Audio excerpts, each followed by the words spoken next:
Welcome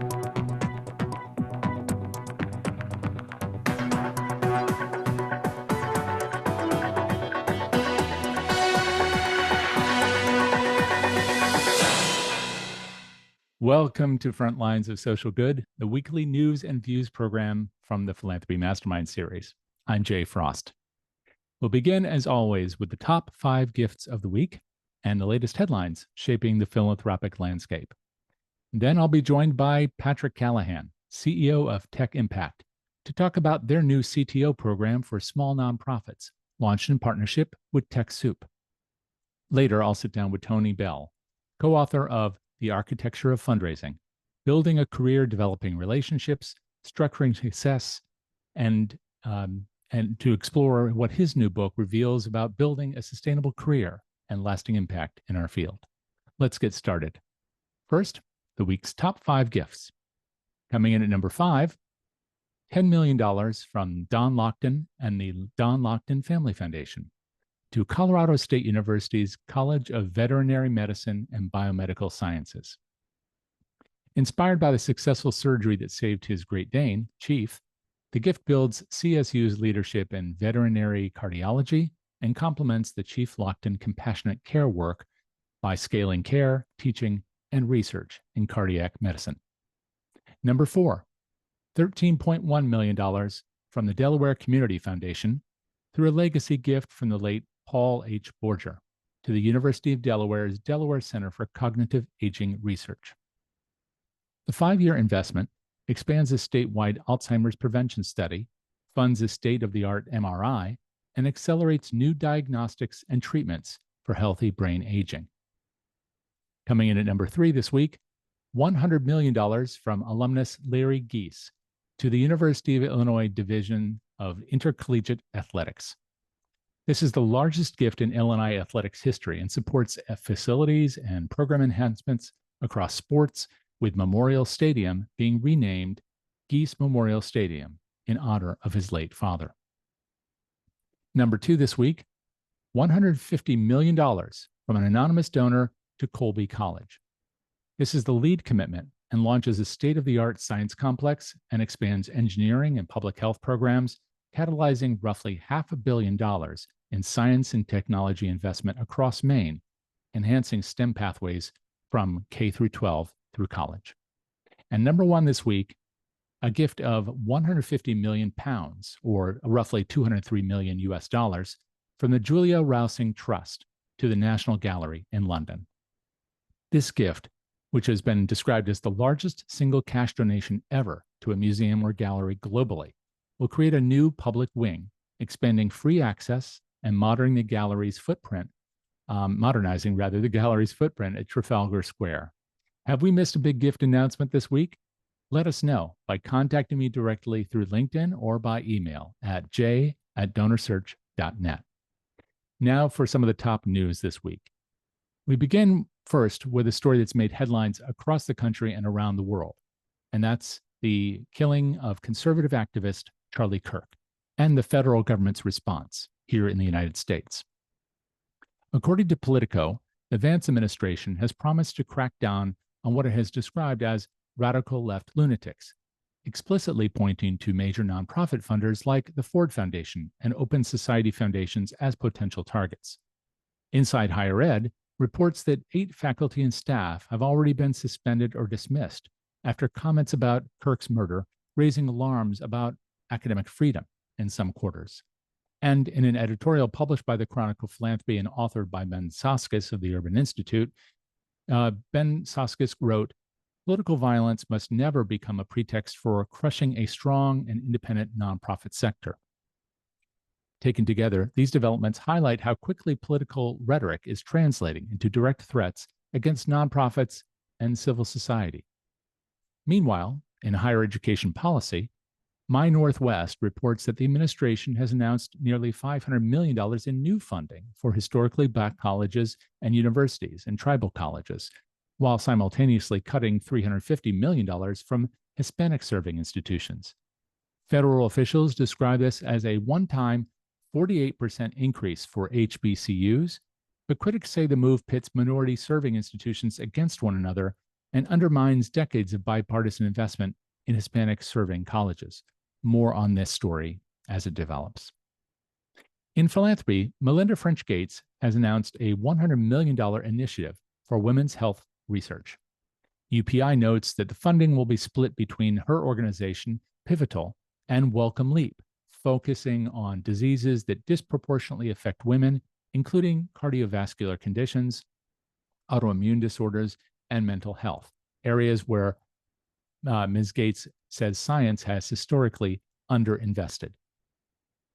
In nonprofit tech governance news, Fox Business reports that OpenAI's nonprofit parent organization has secured an equity stake valued at over $100 billion while retaining control of the AI giant. Leaders say the recapitalization will make it, quote, one of the most well-resourced philanthropic organizations in the world, raising big questions about what nonprofit governance means at the frontier of artificial intelligence. And in another tech story with a direct nonprofit angle, the Nonprofit Times reports that a coalition of major philanthropies, including the Bill and Melinda Gates Foundation, Ballmer Group, Stand Together, and the Valhalla Foundation, is launching Next Ladder Ventures, a $1 billion commitment over 15 years to harness technology for economic mobility.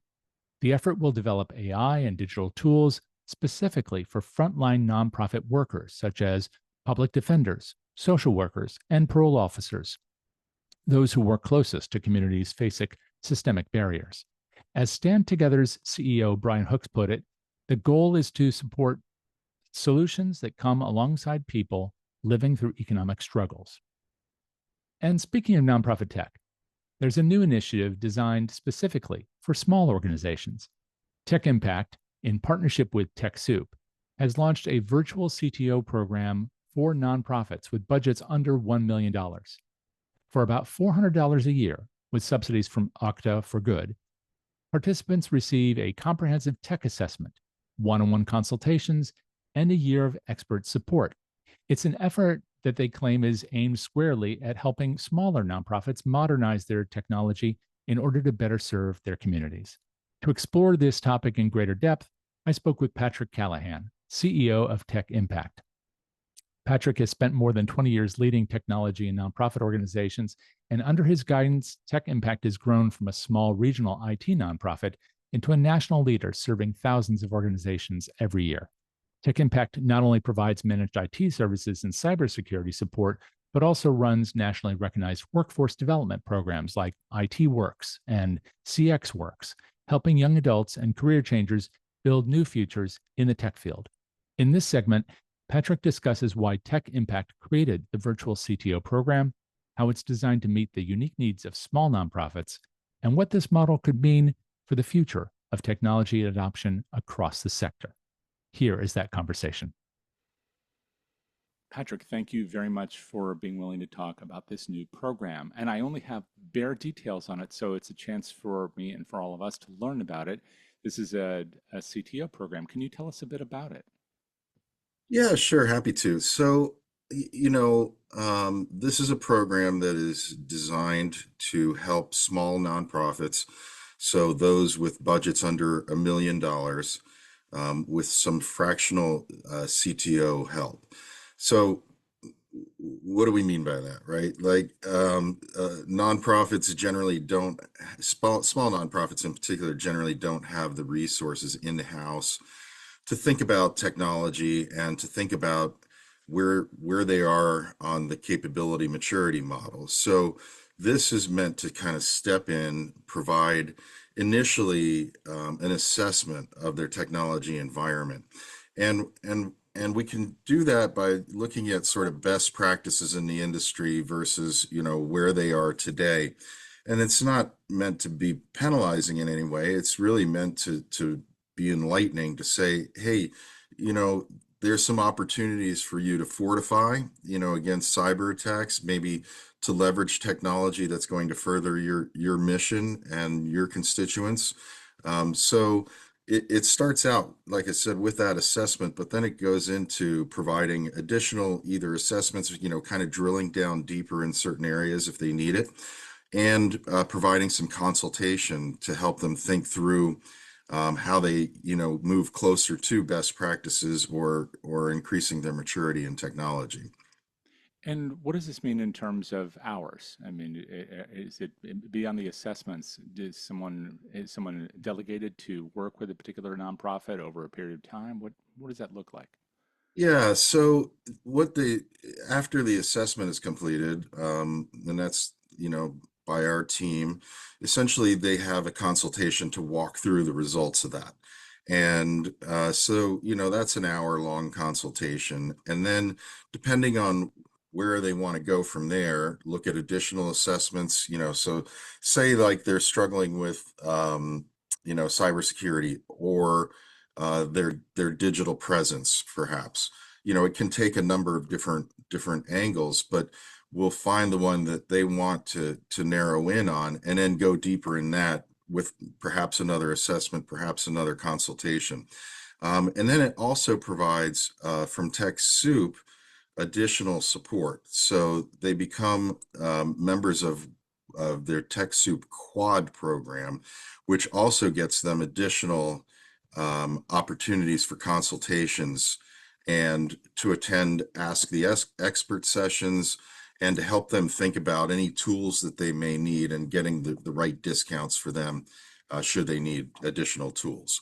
So this is a collaboration between our organization, Tech Impact, and TechSoup, which is also another nonprofit organization that with very similar mission, really to help small nonprofits access technology and technology solutions to further their missions.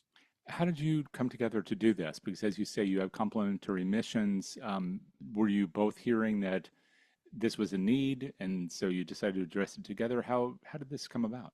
Yeah, great question. So, Marnie Webb, who's the CEO of TechSoup, and I get together on a fairly regular basis, at least a couple times a year, if not quarterly. We've had a long-standing partnership with TechSoup, many years. And so we're constantly talking with each other about what's going on in the sector and then thinking about how we can be helpful. I mean, literally, I was sitting in their offices maybe a month ago, and we kind of put a question on the table, which is, hey, if we were one organization, what would we do to move the sector forward? And that sort of started some brainstorming and some ideas, and this is really what came out of that. We worked through the rest of the day thinking about what this might look like, what we can provide to the sector, and then also how to fund that. So Okta, which is a leading security management company, provides both of us with very generous support. And so, we kind of said, hey, this would be a great opportunity to show that we're leveraging that support in a collaborative way to move the sector forward. And so that was really the impetus of that. Well, so I didn't ask you about what are the costs and obligations to the organizations that participate, as well as who's qualified to do so. Could you run us through that a little bit about Yeah. who's qualified and what their obligations might be? So generally speaking, it's a $400 offering, but what we're doing is taking a number of organizations, and really the only qualifier is that you're under $1 million and that you're a registered 501(c)(3). And then, we're going to use some of that funding to provide those at no cost to a number of organizations. How many, we're not quite sure yet, but a significant amount. Now, again, beyond seeing the opportunity together, when you sat down and said, what can we do together? What were the burning questions that you were both seeking to address? I mean, we've both been around the nonprofit sector for a long time, but there are myriad issues and they really range from organization to organization. What are the key ones that you think that this will help organizations to Yeah. focus on? Well, really our hope is that they prioritize technology for their organizations and in a way that helps them with their missions, right? And that could be a lot of different things. But having been in this sector for a long time, I can tell you what some of the issues are. I mean, cybersecurity is a huge issue, and it's not going away. and increasingly nonprofits are targeted. And that can be in a lot of different ways, and it's changing rapidly. I mean, we're seeing more and more organizations, um, being targeted through social channels than anything else. But also just click on links, bad links and things like that. So part of it is just bringing awareness to the sector, but also making sure that they have the right tools in place. I mean, things that you might take for granted, Jay, like, you look at something like, you know, MFA, right? Multi-factor authentication. And you think, okay, well, we all use that every day, whether it's in our banking system or, on our email or whatever, but you'd be surprised to hear that many nonprofits still have not enabled that technology. And so that can be super problematic for them, because if someone in their organization clicks on the wrong thing, or someone gets into their organization through social engineering, oftentimes money goes out the door, right? They maybe wire money or insert a credit card, a company credit card or something like that when they shouldn't have, because you know we're all so busy, right? And this, like, you're just transacting all day, and something comes up and it looks legitimate. Maybe it was sent from the CEO of the organization, although maybe it wasn't, and it just says it was, and you just click on something. And next thing you know, you've wired money or you've put in a credit card or something. And so a lot of it's awareness, to tackle some of these issues. But then beyond that, excuse me, you can look at things like their digital presence and is it accessible, right? So if you have a website, out there, and you're catering to a large, maybe Hispanic population, but it doesn't translate to Spanish, then you've missed a huge opportunity, right, to provide accessibility of your services to very vulnerable populations. So it can take a lot of different tracks, but that's what we really want to do, is get in and assess where those organizations are. And for many, this doesn't feel like accessible to them because they don't have the money for this, right? It's not in the budget. And there's all kinds of pressures right now in terms of funding, in terms of costs. I mean, costs are going up, funding is going down, and everyone's kind of feeling that squeeze. So we kind of looked at this and said, well, what can we do? What can we do with some of the funding that we have to really help these organizations? And this is kind of where we're at. A couple of follow-ups on that front. First, on that risk, before we talk about the reward. Um, you just mentioned how organizations may not have established multi-factor in their work within the organizations, and I can see that they perhaps don't have the technical expertise, or they haven't established the policies, perhaps, which I'm sure is a part of this process. Is not Yeah. just knowing what to do, but how everyone is going to do it together, and then having that done consistently. Um, but you said those problems aren't going away. Are they in fact increasing? I mean, I know we're not trying to fearmonger here, but what are some of the real risks to nonprofits, or maybe increasing risks, that warrant not just involvement in a program like this, but gradually making more investments of time and resources to ensure that they and the people they serve are protected? Are there greater risks today and tomorrow than there were yesterday? Yeah, no doubt. And again, not to create a bunch of fear, uncertainty, and doubt. I'm with you there.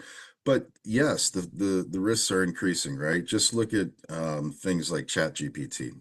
Okay, everyone's, found this thing called ChatGPT, which, makes their life easier in some ways because it can craft an email or a letter or something about your fundraiser or whatever within seconds, right? Maybe you're even using it for grants and grant writing. The problem with that is, Chat GPT is in public domain. And so many organizations are taking data and putting it into this public domain without actually realizing that they're putting their own organization at risk by putting so much information out there. Should they not use Chat GPT? No, they probably should, right? I mean, it is a good tool. But if you're going to be using it in those ways, you might want to think about, leveraging an enterprise license to try to keep your data safe, right? So that's a small example of like how things are advancing, but at the same time bringing in more risk to your organization. And then in terms of the rewards here, if an organization does get involved in a program like this one and start making these investments, what does it really look like as they move forward? If they're an organization under $1 million and they wish to grow or grow their impact, I know there are different ways of measuring how they want to change over time.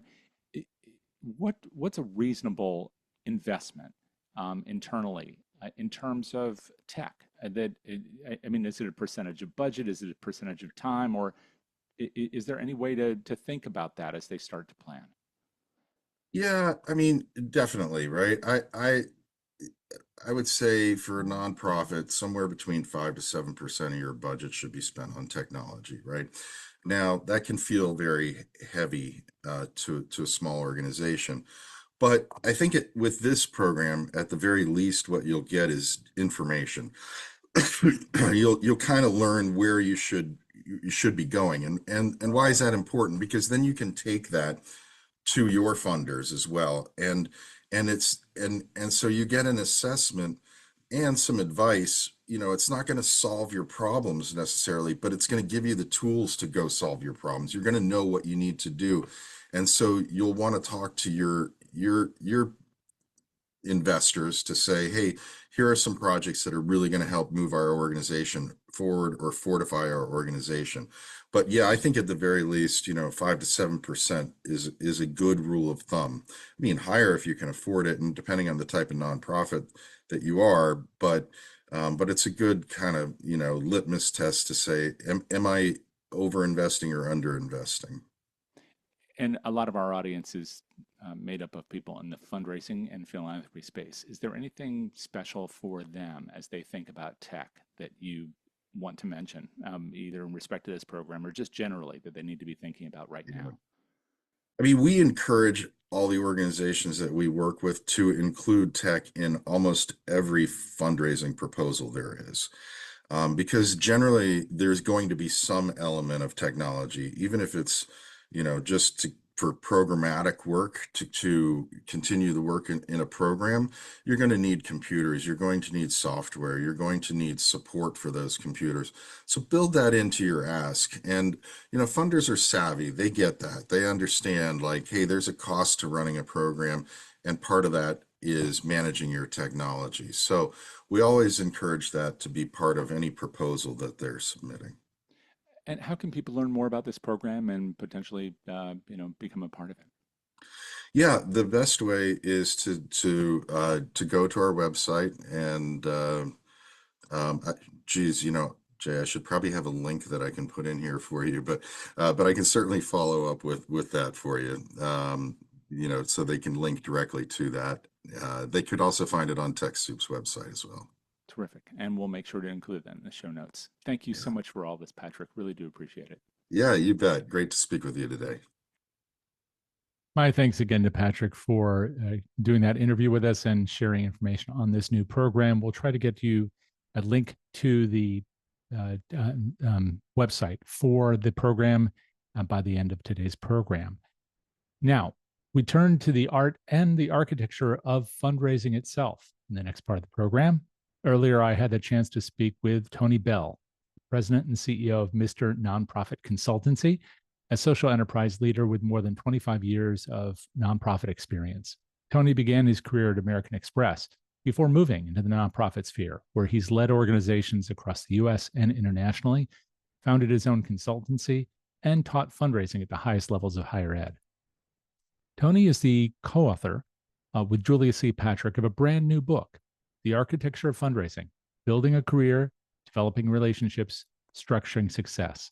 The book explores the infrastructure behind successful fundraising, from building a profession in the field to cultivating donor relationships and crafting the strategies to sustain organizations over time. In this segment, Tony shares the pillars of effective fundraising and what it takes to design a career and a practice that create lasting nonprofit impact. Here is that conversation. So, Tony, thank you very much for being willing to talk about your new book, which I can see pictured right there. So, The Architecture of Fundraising, Building a Career, Developing Relationships, Structuring Success. There's a lot going on in this subtitle, but let me just ask you first about the title itself. How did you come up with that? Yes, so we came up with this title when we think about all of the building blocks, necessary to be successful in the fundraising space. We're always talking about it's a team sport. You cannot successfully fundraise kind of working in a silo. So that's really kind of where the architecture of fundraising came from. And then as we were crafting the book, and the book is based on episodes of the nonprofit show. So every Friday we do Fundraisers Friday. And so our executive producer of the show said, you have content here and all of these conversations that you've been having over, I think, something close to 80 episodes that we've done with Fundraisers Friday. So we took the 25 most popular episodes and used those conversations as the foundation for creating each of these chapters. And then as I looked at the different chapters, we found that there were three primary pillars. So that also architecture of fundraising, these three primary pillars of content. And so that's how we came up with the name. And I do want to make sure we give a shout out to your co-author, Julia Patrick, here, Of who's course. we see that in the picture, but for those who are listening wouldn't have seen that. So the two of you are working on the show as well. Yeah, so Julia C. Patrick, who is the CEO of the American Nonprofit Academy, which is based in Phoenix. I'm based in Fort Lauderdale, Florida. Our paths crossed when I was working at National University and overseeing their fundraising academy. We had a terrific partnership with Julia and the American Nonprofit Academy through my work there. And Julia and I just developed a dynamite relationship and a lot of mutual respect for the work that we've done in this space. And so during the pandemic, like most folks, Julia said, what the heck am I going to do with myself? And so she started the nonprofit show, which runs Monday through Friday from 12:30 p.m. Eastern to 1 p.m. So it's a half-hour show Monday through Friday. And I have the real honor of co-hosting with her every Friday for Fundraisers Friday. I know what it's like to try and do something 3 times a week, 5 times a week. I have no idea. That it sounds like the Today Show. I mean, the amount of content that she's putting out into the market is pretty spectacular. And what I love about it is that it really is every aspect of nonprofit success. We again on Fridays we really focus on fundraisers and what that looks like in that space, but everything else, it, everything you can imagine that Right. would be necessary to successfully run a nonprofit is talked about on the nonprofit show. And so when you looked at this and you found the episodes that were most popular, that's one aspect. I'm sure there are also things that you thought were the most important, which you included here. But before we get into that, what is the through line? What is the thing that people keep gravitating towards that made those episodes popular and caused them to be the features, the primary features of what you covered in the book?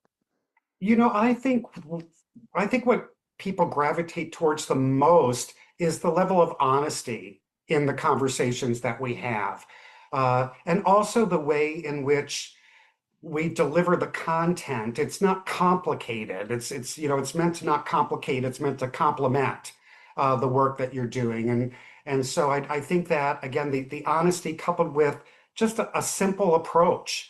Uh, in terms of just all the things that you can do to be a successful fundraiser. I think that that's what folks are gravitate towards. And sometimes we're funny. So I think that folks, join the show, they get a good laugh, they feel empowered, and that's really important to me also in this work. So I never claim that anything that I'm saying is particularly new to the space. I just think that sometimes the way in which we're saying it is new and allows people to receive it in a way that they feel is very actionable for them, regardless of where they might be in their journey. And everybody's everywhere in their journey, just in the same way that you have all these different topics that you cover, or both of you cover in different ways over the 5 days a week. So for the book itself, can you take us on kind of a quick walkthrough for those who haven't seen it yet, and what are those big topics that you cover? Sure. So the three pillars, and I'm going to refer to notes because you go live and then all of a sudden your brain said, oh, reminds you that you're 60 and doesn't want to doesn't want to let you do anything. So the three pillars are building a career, developing relationships, and structuring success. I mean, like it says right there. So those really are the three pillars. So what was important was that we started the book with kind of me. So building a career, that's about me as the professional fundraiser. And what do I need to do to keep myself energized, empowered, feeling good about the work that I'm doing? And how do I do that unapologetically? Right? How do I take the time that I need for me and not feel bad about that? And the other part of that is how do I do this work with true authenticity in terms of who I am. And how do we marry all of that and combine all of that? So that's what building a career is all about. How do you navigate all that's coming at you as a fundraiser, whether it's from the C-suite, from the board of directors, from the donors directly? Just how do I be successful in my career? And So before we that we move felt like on, that was really important. and before we move on to those other pillars, that's something that I think everybody struggles with at every point in their life and every point in their career. If people were to choose one appetizer in how this book addresses that and how you've addressed it personally, what would that be? What's the one thing, the one big key learning for you as you've been thinking about being true to yourself in this profession? Wow, that's a really, so what is the one key thing about author? Well, I often say that if you show up in a room as your authentic self, you'll never have to worry about imposter syndrome. I'm not really sure how I want to answer that question. You got me on a good one there. Uh, Well, that's a great answer, though, because it's true. I guess when people are coming to positions, often not having been trained for them, maybe able to take up the task right away, maybe it takes some time, but they aren't necessarily prepared about how to show up in the room. So you've just said it, show up as yourself. mhm, And that true. seems to be a career, a kind of a key to building a career, I guess, in terms of what you cover here in the book. Yeah, and also empowering folks to feel comfortable in asking for help. And looking at as being a powerful tool in your toolbox, the fact that I'm saying I need help. Now, whether that's professional development, I need additional training, whether that's I need board support, whatever that looks like, but just feeling comfortable and knowing how to advocate for yourself in those times of need are really important. And I did stop you before you got to the second pillar, which is developing relationships. It's the biggest phrase in that list, but it's also the thing that I think most of us think about, especially in major gifts, but really all of fundraising. Talk about that a little bit. Yeah, it's true in all of fundraising, and again, focusing on relationships is nothing new. We do it all the time in every aspect of our lives. But when we talk about fundraising and the fact that these are meaningful conversations, these are meaningful donations, these are meaningful investments to our mission, and making sure that everything that we do removes the transaction from that and really focuses on the relationship. And we see it all the time. On LinkedIn every day. Folks are talking about it's a relationship, it's a relationship. So we talk about strategies around building strong relationships. Again, how does your authenticity play into that? But we also talk about when the relationship isn't right. And what do we do when we've connected with a donor who's passionate about the mission of the organization, but perhaps just for whatever reason, I, as the development professional, and that donor or investor just aren't connecting. Mm. So, when do you know as a fundraising professional when it's time to either release the donor to someone else on your team to manage the relationship? Or you may find that there are some conflicts in terms of beliefs with the donor and the organization, and maybe you have to let the donor go. Thank them for their support and help direct them to another cause that may be more appropriate for them to support. So we talk about some of those challenging aspects of fundraising as well, because not all relationships work. No, and has that come up time and time again in your work from teaching and counsel and writing this book and the show? Because I do hear it more and more. Is that becoming more frequent? that this discussion?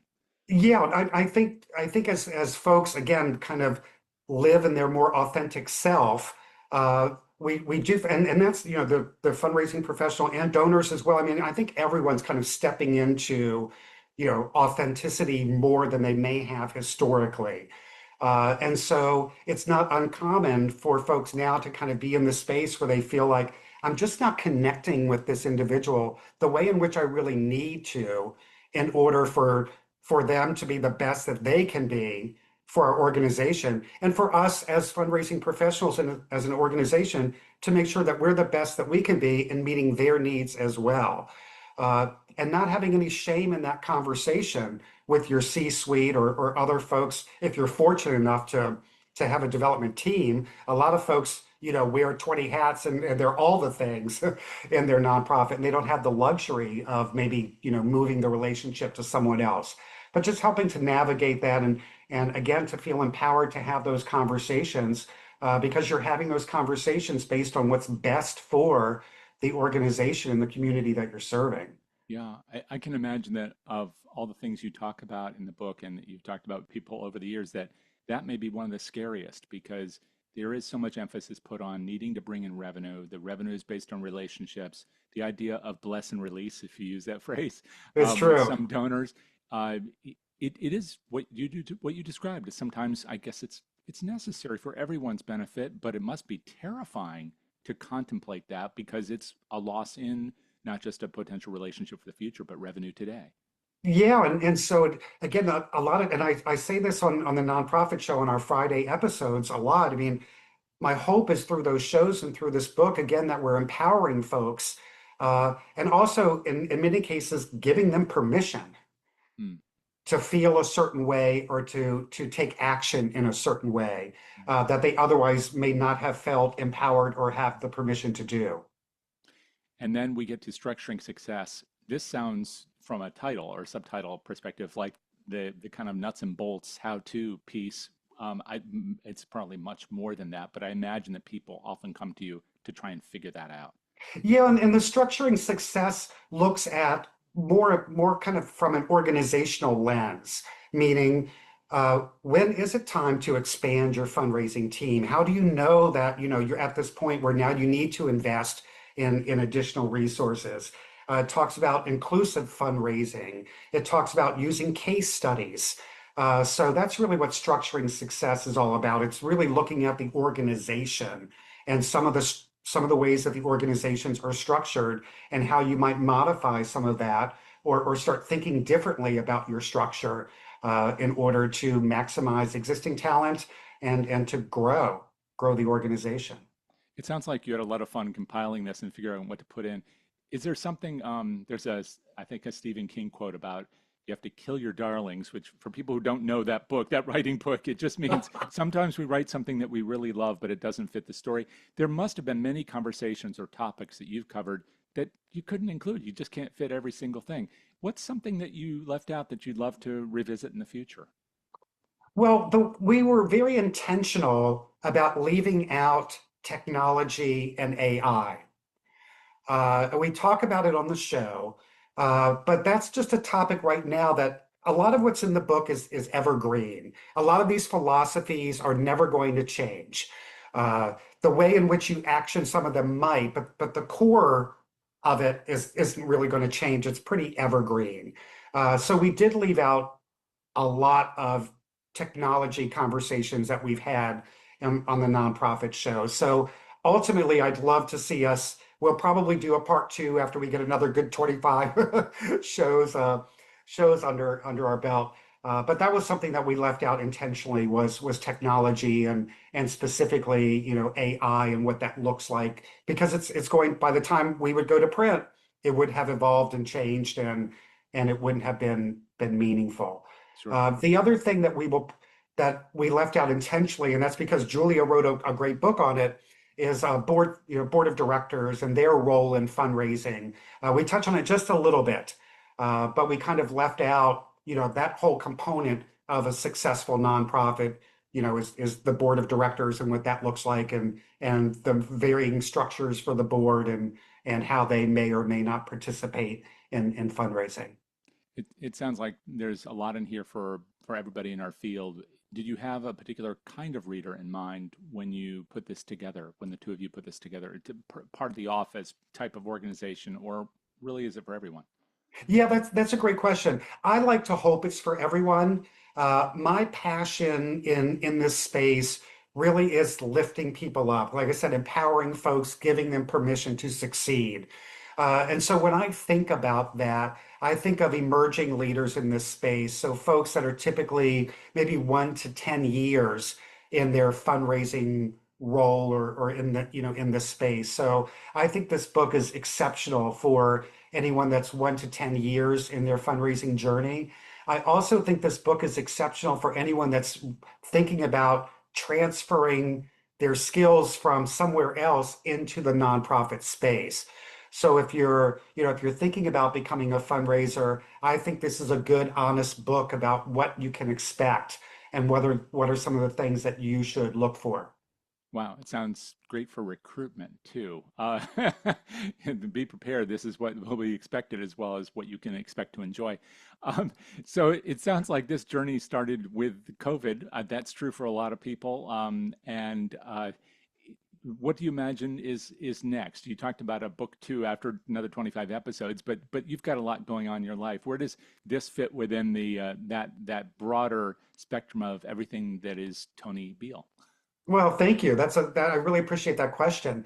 This for me was kind of a legacy project. It was my way of being able to share.